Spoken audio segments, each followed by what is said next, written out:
Welcome to the second instalment of the hit series where a British man on the internet explains how to play baby's first gacha game featuring schizophrenic Korean writing. God, I love doing this, so thanks for all the support on the first one. It means a lot to this Limtuber.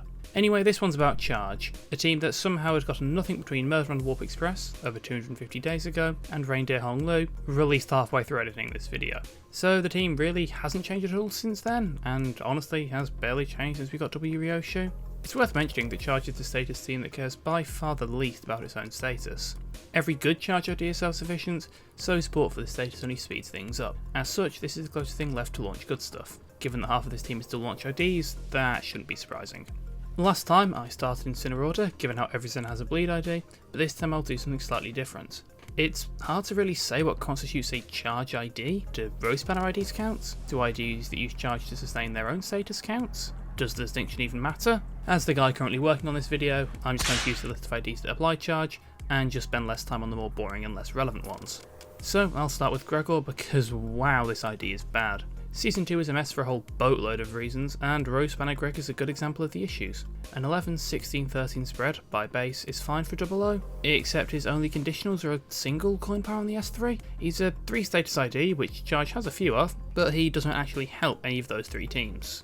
Although it's not like Charge really needs support IDs. His skill 3 requires a target with 7+ tremor count to apply the bonus rupture, although I will concede that he's one of the better rupture IDs when it comes to count, because apparently rupture can't get triple O's to help with the stack. I don't have much to say here, my hatred for rupture as a bad and banal status is pretty obvious. Rospanner Mur exists, and I wish he didn't. Rospanner Rodjon is the last of the 3 idiots, and is at least an ID that does something? 10, 12, 17 is a criminally low spread, although at least it can conditionally hit a 14 on the S2. Frankly, PM clearly overvalued coin reuse of the first 2 seasons, given how poor the clashing was for all 3 LADs with it was. Maybe it should have stayed that way. In any case, Rodjon does have some decent qualities, even if she's been completely butchered by power creep and still has no relevance to a Charge team. Finally, I get to mention IDs that have Charge and do something with it. The 2 W Corp double O's are still not good, but at least they care about Charge. That said, both of them are far better triple O's for Charge. Honglu is a much easier idea to talk about, being a Charge support tank, who's effectively a very watered down Red Eyes Ryoshu. An 11, 14, 17 is still bad, although the condition on the S2 for clash power is so easy that I'll just say it clashes at 16. He's pretty fast, having an effective 6 to 8 speed range at 10 Charge, but he just doesn't do much of anything. Charge doesn't really need slow support like this. If it wants more charge generation, it wants a single chunk immediately to pay for S3s. W Corp Faust, therefore, is still bad, even if Upside 4 brought her from unusable to merely trash. 12, 14, 15 is what I'd expect from a launch double O. Her passive does in fact do something, and she can sometimes apply relevant debuffs with her S3. I do want to quickly mention her Upside 3 kit, in which she needs 5 charge to hit apply any debuffs, and only gets 2 charge from the S1 and 1 from the passive each turn. Sick design, PM. I may as well leap ahead and mention that triple O, Multi-Crack Faust. On her launch, people were praising her as the best Charge ID ever. Sadly, she's merely the 3rd best Charge ID, and the best Envy Res ID. Truly, how will she ever recover? On a more serious note, she's the first ID I get to mention that actually does stuff. An 11, 16, 16 spread is average, and conditionals bringing it to a 15, 22, theoretical 32, makes her the first ID so far with conditionals on all of her skills. All she really does is hit hard, with her gimmicks just being ways to hit harder. This is not a complaint. The worst part about her is that she wants to pop an S3 to start her rotation, which might remind you of some less impressive IDs, except the difference is she doesn't need it. She's fine using her average rolls until she rolls it, or just throwing out Telepole to get started quickly. I've heard a lot of people complain about Telepole, and while I get that some of you like the safety net fluid attack provides, which is understandable, claiming it gimps her kit is just stupid. Oh no, she gains less charge potency. Buddy, any damage you lose from less charge potency is more than made up for by the Telepole passive, and if you're that desperate to dump all the charge count you have, her S2 can spend it all. If you're going to say something like, it breaks her charge curve, I invite you to consider that you don't need to spend charge in exactly 10 point increments. If you spend 8 in one go and 12 in the next, that still gains you 2 charge potency. And again, she doesn't care about charge potency for anything but her S3 and her passive, which Telepole does a better job of. Now that I'm done ranting about people being wrong on the internet, I'll bring up the best charge ID and my pick for the second best ID. W Ryoshu is an absurd ID, being 3 months ahead of her time. Her S1 is bad, but I'd like to point out the plus 20% damage it can gain, giving it surprisingly decent damage output for a 9 rolling S1. Her S2 was considered the best skill in the game for a long while, and for good reason. By base it rolls a 17 on 3 coins, when most IDs were struggling for a 16, and with charge conditionals it goes to a 23. It's worth mentioning she was the first ID with a double coin power conditional. For reasons beyond me, it also inflicts slash fragility on the first coin, has a damage bonus conditional on the third, and unlike pretty much every comparable skill, gains charge on use, a major boost to her consistency. S3 is as good as you'd expect, a 4 coin nuke that doesn't have any issues being used early if necessary. Sure, spending up to 24% of max HP hurts,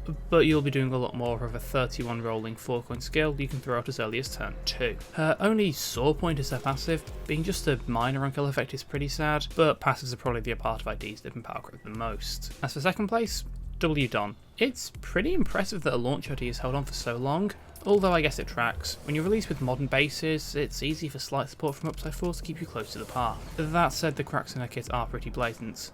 Lots of head hit effects, single coin power conditionals, no charge from on-use effects, and a passive that does pretty close to nothing. It might be hard to buy that an ID this vanilla is the second best charge ID, but it really does come down to ego. Teleport is a pretty overblown ego for charge, but that isn't me saying it's bad. 5 resources for a 26 roll AoE that gives Don enough charge to last the entire fight, and can give allies, mostly Ryoshu, enough charge to drop their S3 whenever you want it, is blatantly good. The overclock is also absurd, though spending 30 SP, 8 resources, and risking 5 fragile in a modern unbreakable coin world is a major issue. It's also one of 2 corrosions without indiscriminate, and the only one that might come up. The other, far newer charge ego is Electric Screaming. Firstly, it's somehow both a higher roll and more expensive than the HE rated telepole. Do not ask me why, I blame Season 1 Jang.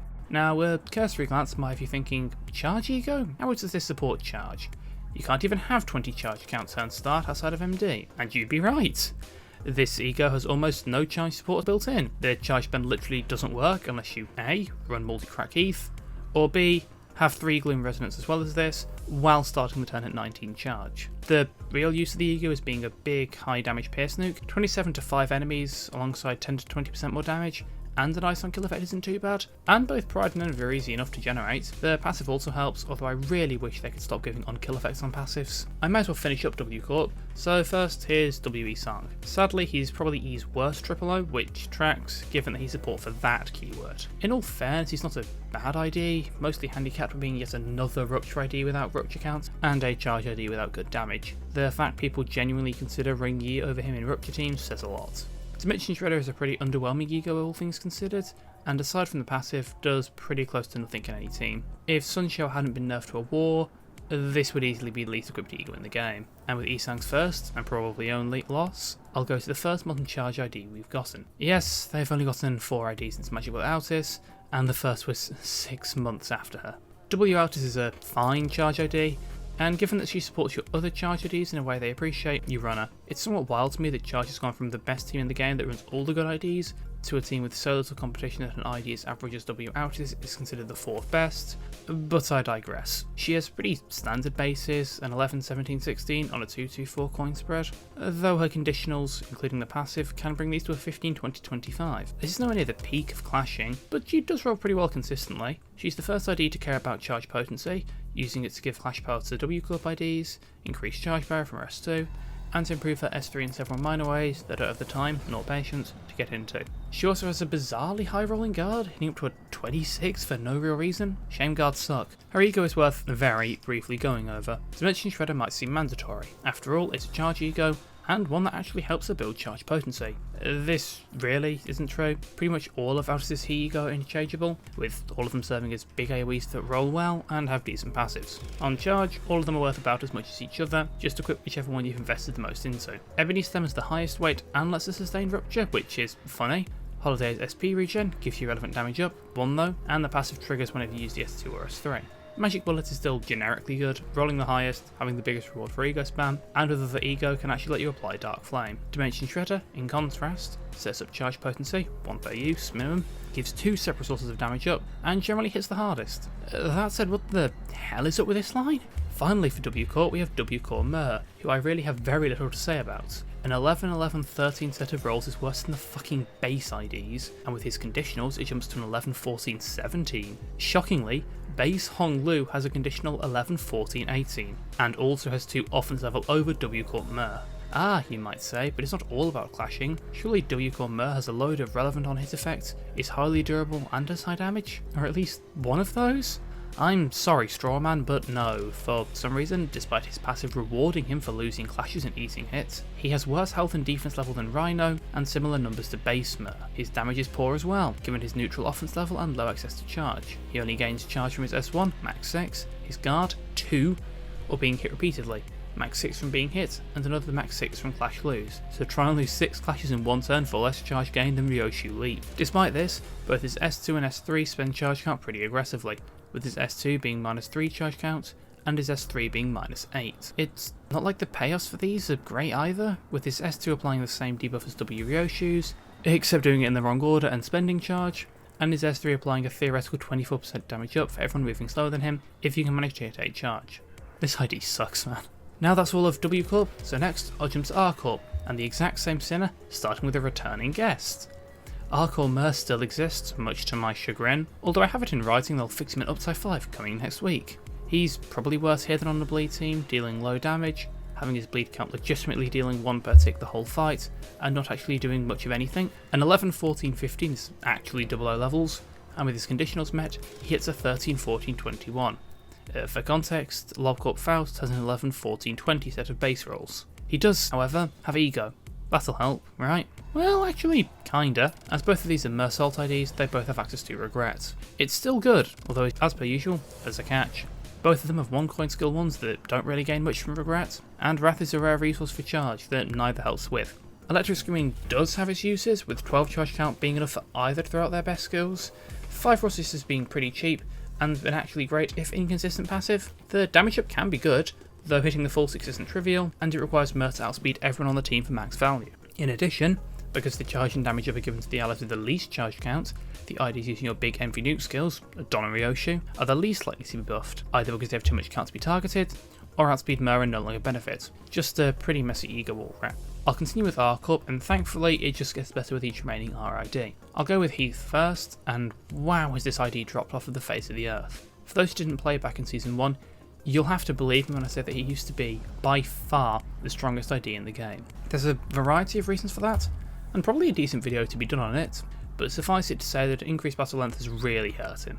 As an actual charge ID, he really doesn't care much for the status, but I still liked running him for 2 main reasons. Firstly, he generated Wrath and Gluttony, resources you barely generated outside of him, and secondly, his ego is still absurd. As the most privileged sinner in the game, he gets Body Sack, AEDD, Telepole, the 40-fucking-5 clasher, and Binds, all of which are pretty cheap and some of the best ego in their respective tiers. Binds does cause some issues, mostly the 20 self bind turning off all of Rabbit's speed conditionals, but it's still good. No, it's not like Rabbit's all upside, his issues being mostly his clashing. 10, 12, 13 base is ass, and with 6 plus speed you hit a 10, 16, 23, which is closer to normal rolls, though with the highest coin count in the game. Now, with one of the main upsides of Heath being his ego, Multi-Crack Heath might seem like a major upgrade. He has actual class potential, still has Wrath, and doesn't just have charge as flavor text. A base set of 11, 13, 13 is just barely above Rabbit, though with his admittedly hard conditionals, this can go to a 14, 20, 22,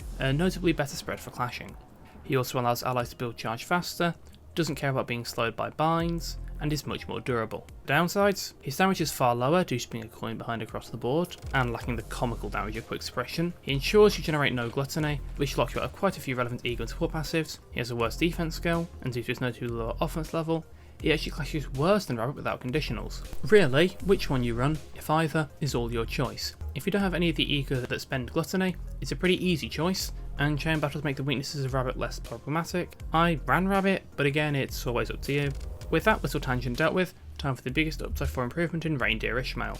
14, 18, 26.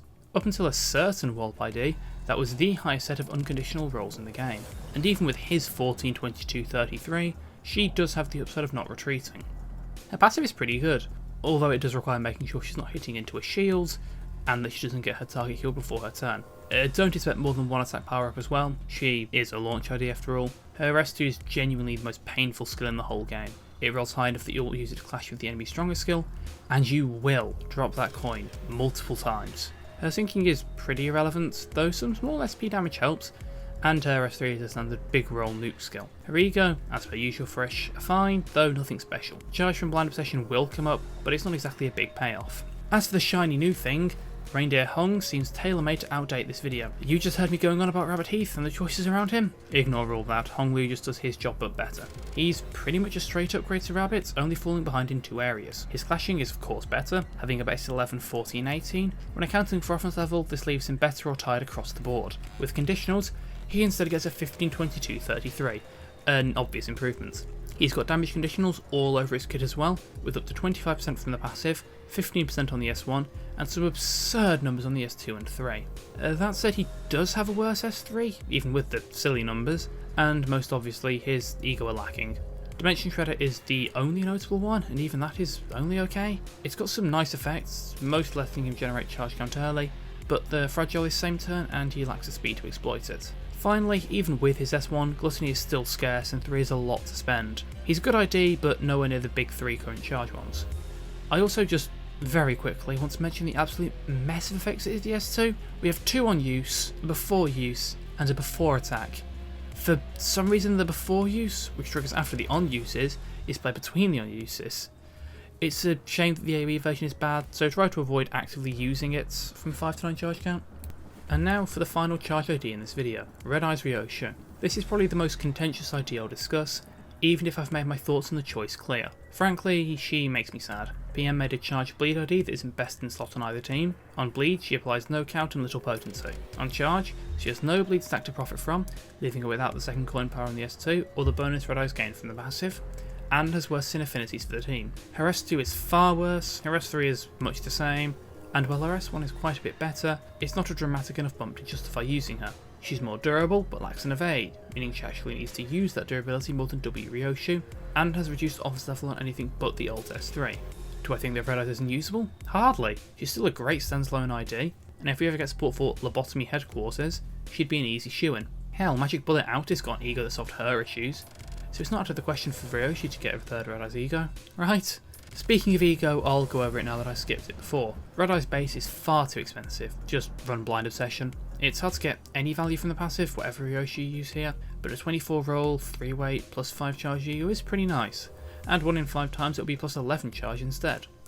The corrosion is pretty interesting, given that it gives poise counter on hit, up to 14 poise potency, and can refund the charge spent on kill. It's probably too expensive for most content, but it does do some neat stuff. Red Eye's weapon actually works here. W Ryoshu is already pretty fast, and her S2 can gain haste. It's generally still worse than 4th match, but in combination with Ishmael Roseate, Outis Sunshower, or Atlas S2, it can hit the plus 7 coin power, and 40% more damage, which makes the heal far easier to access. The Overclock is hard to get mileage out of, despite being just a bigger version of the Awakening, entirely due to random targeting. If you run Red Eyes open, I'd suggest trying the Overclock each time, just in case the targeting works out, and if not, use the normal. 50% more resources is generally worth dealing that much more damage. Contempt Ore serves its standard double duty. It hits as hard as ever, though the bleed is irrelevant here, and generates Gluttony or Wrath if you're short on it. Now that should be everything. It's a lot less to mention compared to bleed. I'm not going into self-tremor here because none of them are good enough to make the team, though maybe I'll make a self-tremor video at some point. Speaking of,